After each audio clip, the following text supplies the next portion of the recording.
Magandang araw, Luboans. Narito na ang mga latest mula sa Bayan ng Lubo. Ito po ang Lubo Tanglaw TV News Update.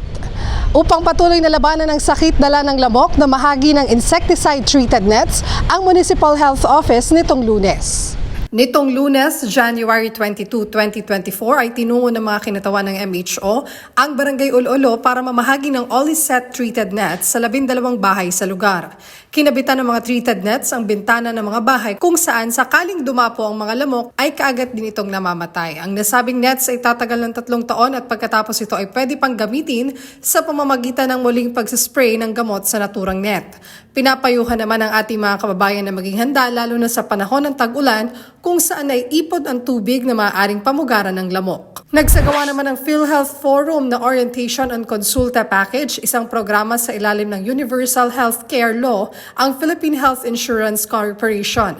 Pinangunahan ng Municipal Health Office at PhilHealth Batangas ang forum na isinagawa noong Martes, January 23, 2024 sa Lubo Central School. Pinangunahan ni Acting Municipal Administrator Randy De Torres ang pagdalo sa naturang forum.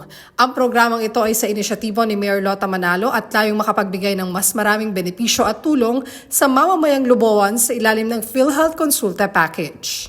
Napagkalooban naman ng livelihood program ng ating butihing punong bayan Mayor Lota Manalo ang mga miyembro ng women's organization na kababaihan sama-sama sa kaunlaran o kasama ka na nagsimula na ang produksyon ngayong buwan ng Enero 2024. Kabilang sa mga barangay at mga sitio na nagsimula ng gumawa ng dishwashing liquid at liquid detergents ang Lagadlarin, Tayuman, Ulolo, Malapad na Parang, Banalo, Masagitsit, Balatbat, Haybanga, Bignay, Pinaghawanan, Malabrigo, Apar at San Miguel.